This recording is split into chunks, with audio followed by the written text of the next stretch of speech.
L'homme nourrit ses illusions, tant qu'il croit que les choses changeront un jour pour lui, sans qu'il n'ait à modifier son état intérieur. Ce sont les sentiments, les émotions, selon leur nature, qui attendrissent ou durcissent nos cœurs.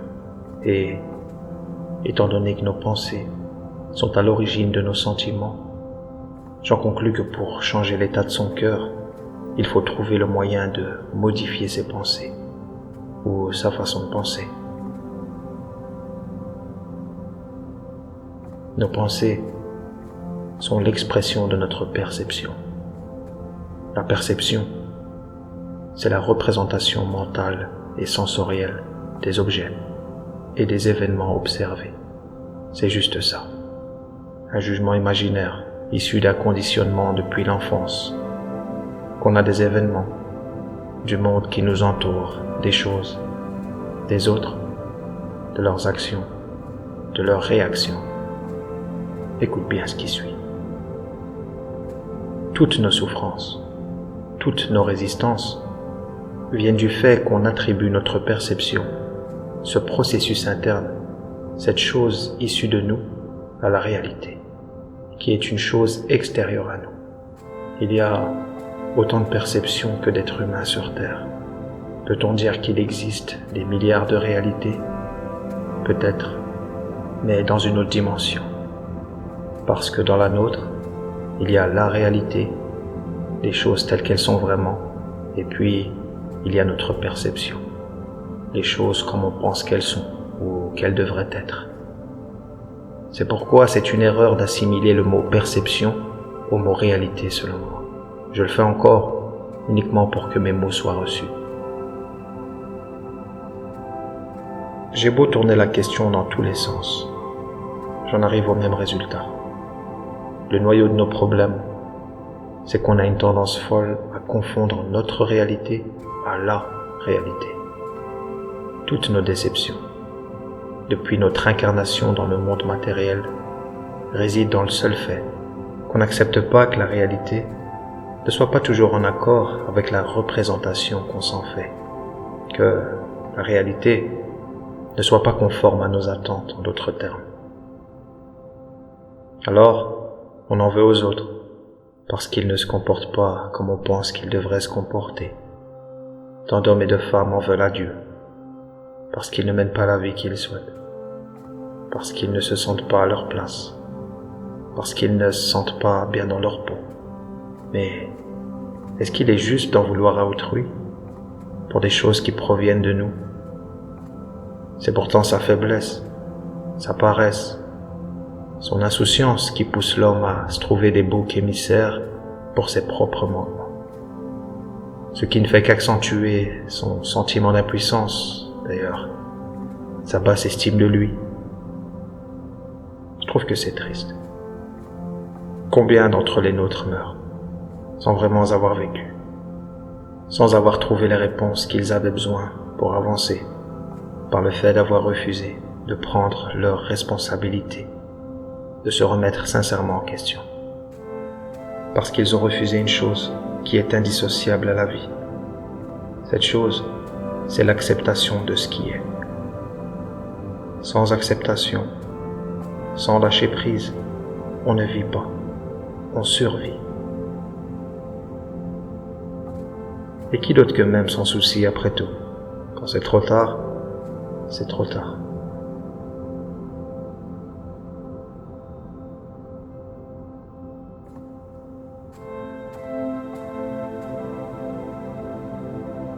Par le libre arbitre, l'humain est doté du pouvoir d'agir sur les causes. Il choisit lui-même la direction que poursuit sa vie. Sa condition présente n'est en réalité que la somme de ses pensées, de ses choix et de ses actions passées. De telle manière que, bien qu'inconsciemment, il est toujours responsable de sa situation. Il peut choisir, s'il le veut, de s'émanciper, ou au contraire, de se plier au pouvoir en place, d'accepter l'esclavage moderne de la surconsommation, aux dépens de sa liberté intellectuelle, spirituelle et financière. Lorsqu'on souffre, le problème n'est jamais extérieur à nous, qu'on s'en morde les doigts ou non. La réalité n'en a que faire. Elle est ce qu'elle est.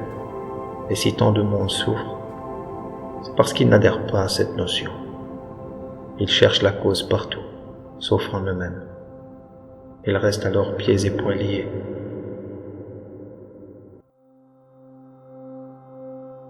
L'humain est tel qu'il est.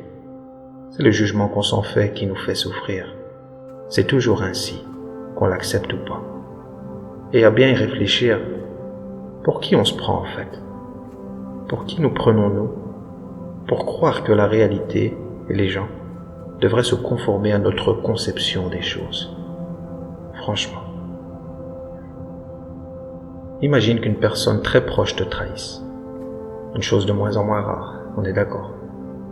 Si on médite sur la question, ce n'est pas l'acte en lui-même qui fait mal.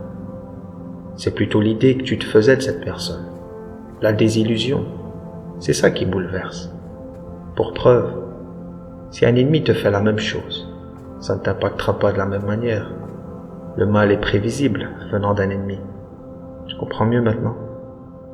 Tu souffres parce que tu n'imaginais pas cette personne abuser de ta confiance, mais ton imagination ne tient qu'à toi. Tu as jugé un humain en le prenant pour ce qu'il n'est pas. Ce n'est qu'un individu comme toi, avec des qualités et des faiblesses. On souffre, toujours, quand la réalité n'est pas à la hauteur de nos espérances. Alors on pourrait en débattre, apporter des jugements de valeur, mais ce n'est pas le sujet. Les questions à se poser, c'est: est-ce que le problème c'est la réalité ou nos illusions?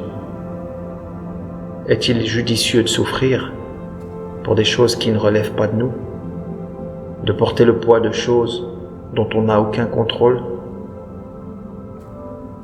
Pourquoi vouloir autant tout contrôler, alors que l'univers et tout ce qu'il comporte, y compris nos vies, est parfaitement structuré, à tel point que même les situations les plus désastreuses à vue d'œil enferment le germe de la grâce.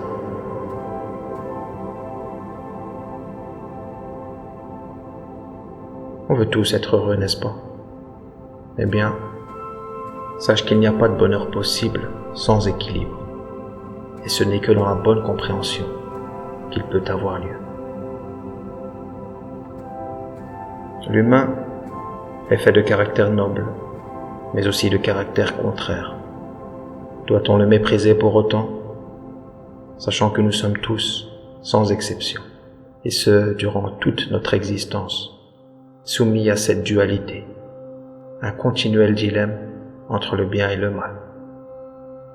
Pour vivre en paix avec son semblable, il faut pouvoir l'accepter dans son intégralité. Accepter qu'il puisse agir de la meilleure des manières, mais aussi succomber à ses mauvais penchants. Ça ne fait pas forcément de lui un être mauvais. Ça ne le renvoie qu'à son niveau d'être humain dans le fond. Tout être humain faute. Ça fait partie de sa nature. Des créatures parfaitement imparfaites. Bien qu'étant appelé à l'excellence, on peut vaciller, céder. Nous voir comme tel, c'est nous voir dans notre réalité. C'est se prémunir de potentielles déceptions.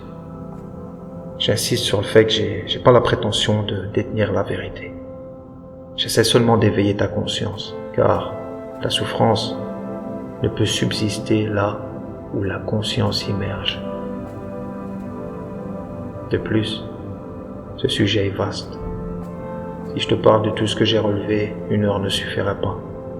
J'ai donc fractionné ça en plusieurs textes que je te partagerai dans d'autres vidéos, si Dieu le veut. En attendant, je te dis à la prochaine. Paix sur toi. Et n'oublie pas, les choses ne changent que lorsqu'on change ce qu'il y a en soi. C'est la loi.